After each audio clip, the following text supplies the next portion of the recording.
League Two's good, isn't it? Yes. Yes. Correct answer. Rhetorical question. Oh, You my answered goodness. it with the correct answer. George, the League Two Easter Is that weekend. possible? Craziest one yet, man. Craziest one yet. I'm not sure. We often do winners of the weekend, losers of the weekend.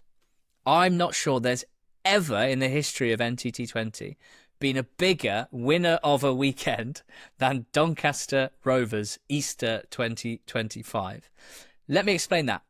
They went from 4th to 1st.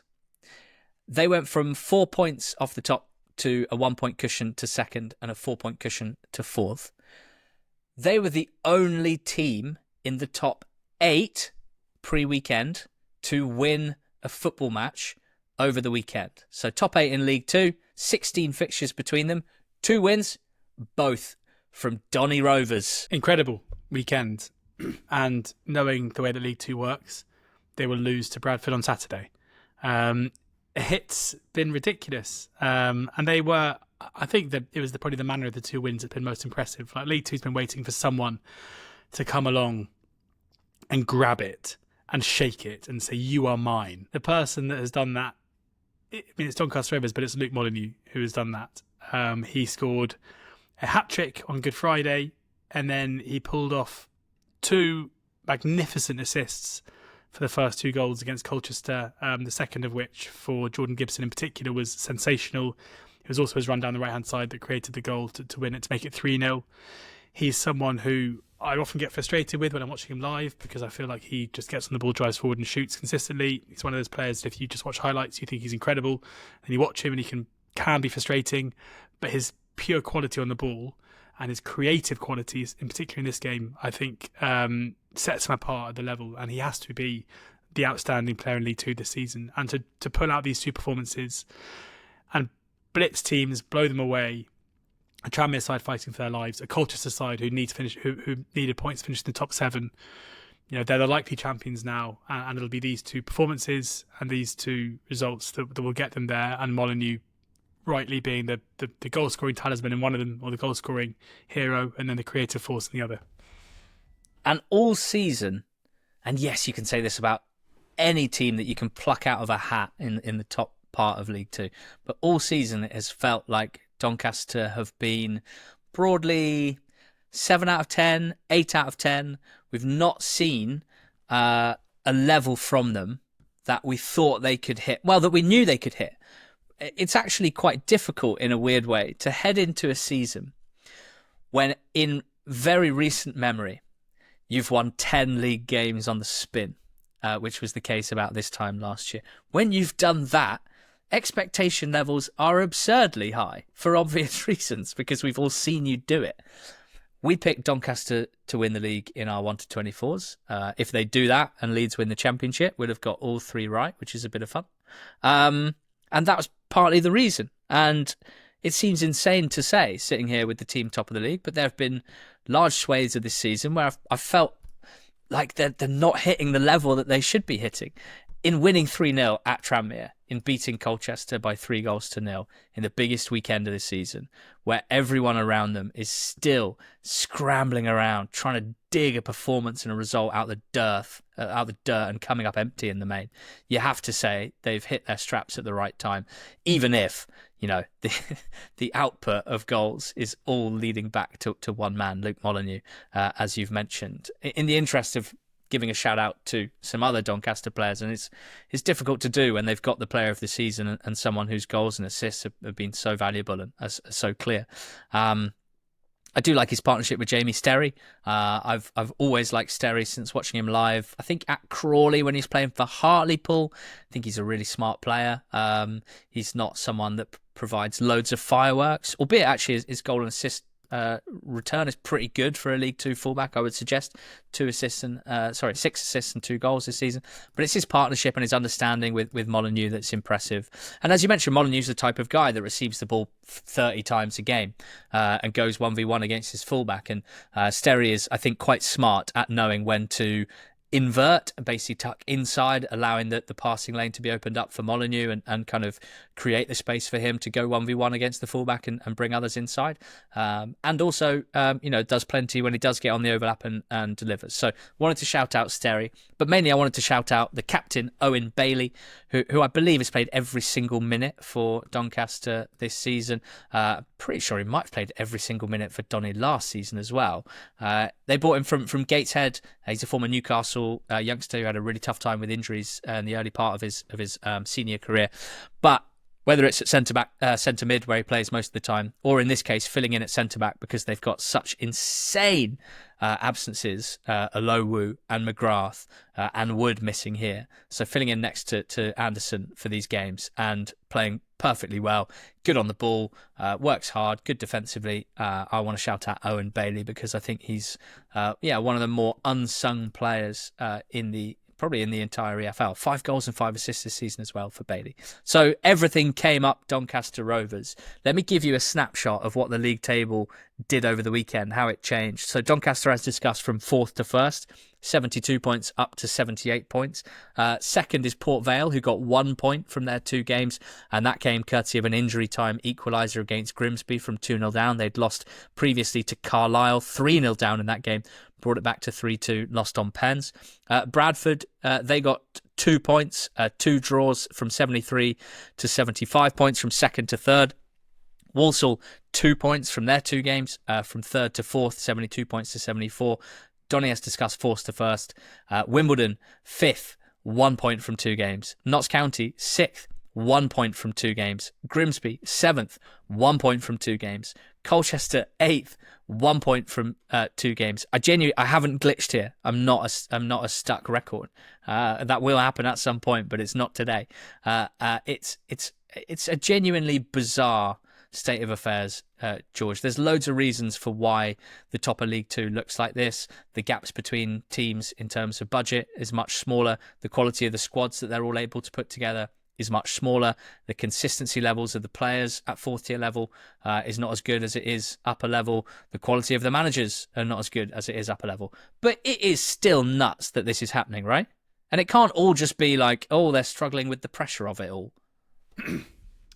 Yeah, I can't really work it out. It feels like it's probably a combination of a much more condensed quality bracket, which in itself will lead to way more variance, coupled with just a crazy addition of this mad league that we love. Like it is bizarre. Like for it to be so unpredictable, for seemingly good teams to so consistently lose games when the pressure comes on, for leads to be squandered so regularly as we're seeing, whether it's Bradford or Grimsby or whoever else.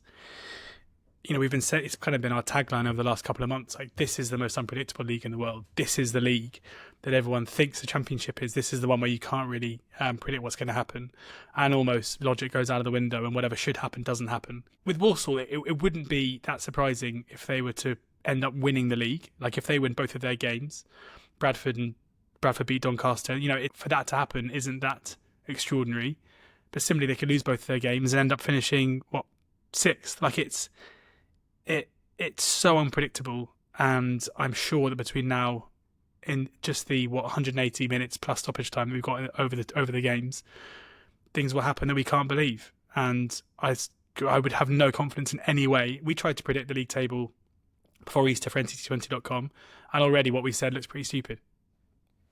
Well, there's nothing new there. I mean, the amount of dramatic moments within this group is kind of crazy as well, right? With Vale, Gabe Bree's penalty save to secure Carlisle's 3-2 win, which made it at the time 3 wins in a row for Carlisle, and safety potentially growing nearer on the horizon.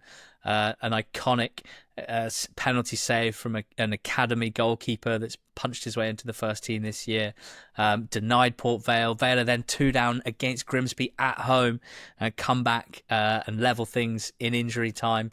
Tolage with the first goal, Deborah with the second goal. That's enough drama in itself. Bradford have a game against Chesterfield where they're 3-1 up with away from home, and Chesterfield score in injury time to make it 3-3. Liam Mandeville, 91st minute.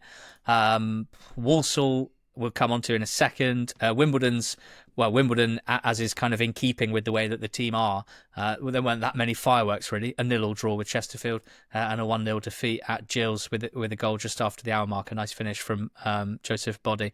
But no fireworks, not much to get excited about. Notts County draw and then lose at home to Cheltenham from a position where they had the lead through Jata on the 46th minute. They then concede a goal from Jordan Thomas, and then Cheltenham's other attacking starlet this season, Ethan Archer, with an absolute worldie into the top corner in the 89th minute after Notts had hit the post and bar twice at 1-1. Grimsby, as discussed, throwing away a 2-goal lead against Vale to pick up a point, having lost 4-0 in the previous game against Swindon at home, having thrown away a 2-goal lead in the previous game before that 4-0 defeat against Swindon. And then Colchester United, who we saw fall, 3-0 to Donny on Monday, having drawn 0-0 at home to Crewe on Good Friday. That Walsall moment, George, we have to touch on.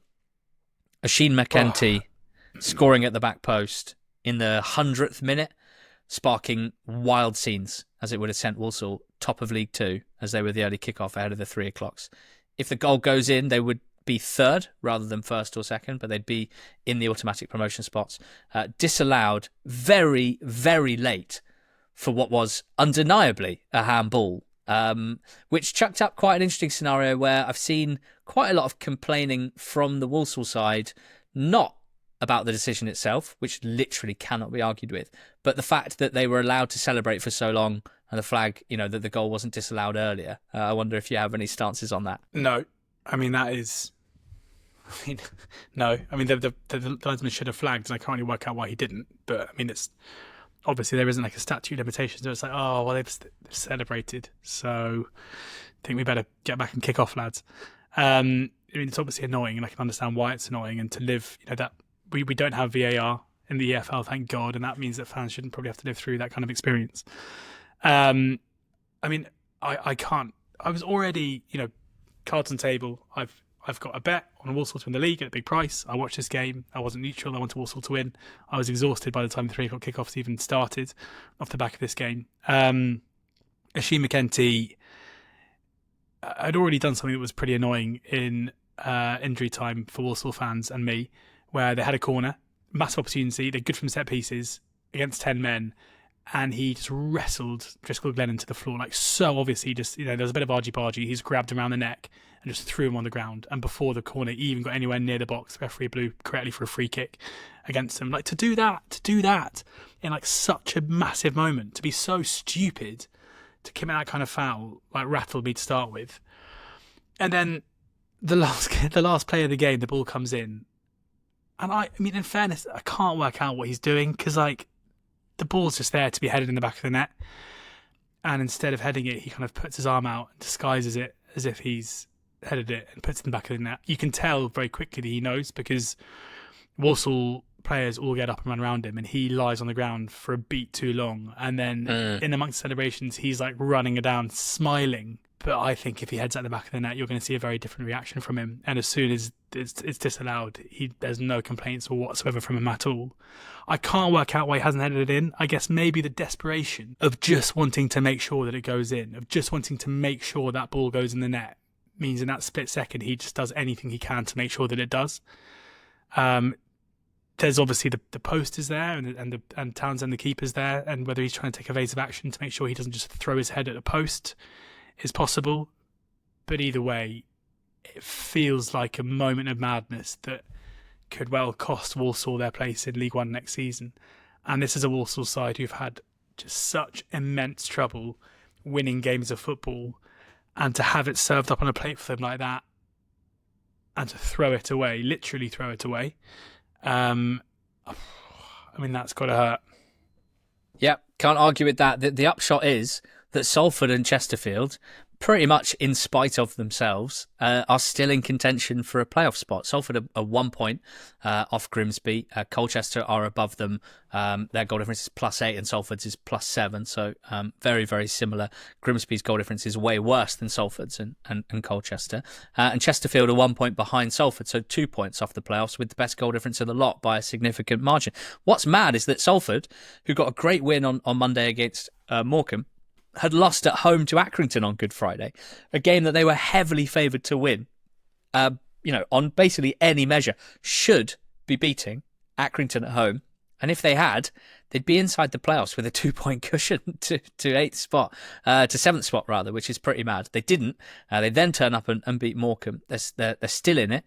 Chesterfield still in it, even with 2 draws this weekend. They're only 2 points off it. They drew with Wimbledon 0-0, and then that 3-3 draw against Bradford. Absolutely amazing game. If you get a chance to watch, if you only have 3 minutes, you get to watch one set of League Two highlights. I would watch Chesterfield against Bradford because it looked absolutely brilliant.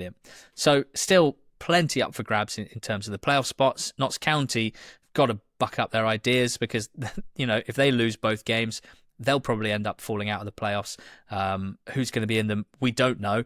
Even the team that finished 4th and 5th are unlikely to be heading into the playoffs with any great form or momentum or good vibes. So it's, Jesus, this end of the season is stressful, I think it's fair to say, for all involved. Yep.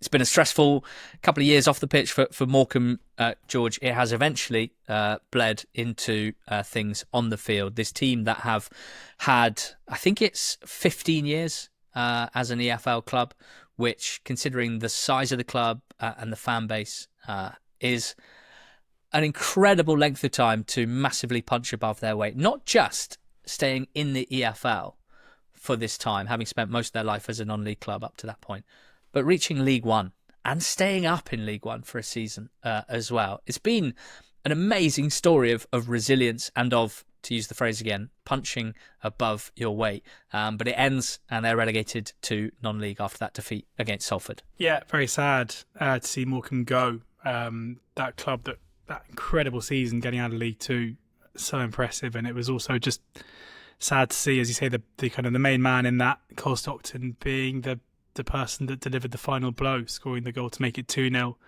and very much not celebrating, as you would imagine, as he knew he'd probably consign Morecambe back to non-league. And as you say, with issues off the pitch, with some teams we say goodbye and we think we're probably going to see you again fairly soon. I mean, it feels almost impossible that Morecambe will come back up to League Two in their current guise without some serious changes being made behind the scenes. What happens from here, we'll have to kind of wait and see in terms of potential takeovers and the rest of it. But a club that it's sad how often this seems to happen, this cycle of these minnows who kind of break out and fly close to the sun, and then often they kind of have to, the cycle's complete and they return back from where they came. But yeah, Morecambe have been a massive part of the EFL since we've been doing the pod, and I've absolutely loved seeing them punching above their weight, and really hope that someone can come in and take over the club and return them back to League Two relatively soon. Yeah, completely agree. Carlisle are still alive, but having beaten Vale on Good Friday to make it 3 in a row, that amazing dramatic 3-2 win, they then went to Accrington Stanley. It was all there for them, George, to beat Aki and give themselves an unbelievable chance heading into the last 2 games. But it was a 1-1 draw, and they had to score late in injury time. A really nice take from Callum Whelan to secure a 1-1 draw. Carlisle had the majority of chances at 0-0, but fell behind to a really good delivery finished off by Al Joffrey. What's the situation as you see it down at the bottom now? 4 points behind Tranmere. Yeah, it's interesting this, because even though obviously they wanted to go and get the win that would have really put the cat amongst the pigeons, it's still a pretty significant goal in the short term, because going into injury time here, Accrington was safe and Carlisle were down. And then Callum Whelan picks up the ball on the left-hand side, beats 2 players and fires a quality strike across the keeper to make it 1-1. And I think you could see from the reaction of the fans behind the goal that they still absolutely believe that, given that they came into this game having won 3 consecutive games, I'm sure they see no reason why they can't look at their upcoming fixtures where they host. So they go to Cheltenham, a team with little to play for, and then host Salford, who could have something to play for depending on how stuff goes on Saturday in terms of their own playoff hopes. But they won't fear anyone in League Two. They'll feel like they could feasibly get the 6 points to really put the pressure on Tranmere. And why not? So, yeah, it was nearly the day that we lost Carlisle back to non-league. But instead, it's a goal that gives them some belief. And again, it wouldn't be a massive surprise to me if Carlisle did take it to final day and were able to get that result against a Cheltenham side with nothing to play for. I'm just glad you didn't bring up the Opta predictions, because I think I know what they'd say, and I think they'd be dampening 93.6. Still alive. Elsewhere, Bromley won both games over the weekend. They are in 12th with 2 games to go, looking good for a top half finish in their first ever season at the level. Grant Smith had some fun with Swindon fans who they beat and jumped above as a result. He'd clearly been getting some flack early in the game for his body shape, shall we say, and made one incredible save from open play, one fantastic penalty save, turned around and showed his belly to the Swindon fans. Have that. Harrogate and Milton Keynes and Newport all secured their safety over the weekend. MK and Harrogate with 4 points from their 2 games, Newport with 2 draws. We'll be seeing them all again next season, but plenty to sort out. The top of League Two is clearly going to be a huge focus over the next couple of weeks. I think you can tell that we find it, genuinely bamboozling. It fries and frazzles my brain, and I can neither make head nor tail of it. But we love it. We absolutely love it. So thank you for listening to Not the Top 20 podcast this week. And do join us for a betting show in the second half of the week as these leagues begin to draw to a close. The playoffs on the horizon. We love covering those as well. Cheers for listening. Thanks and go well.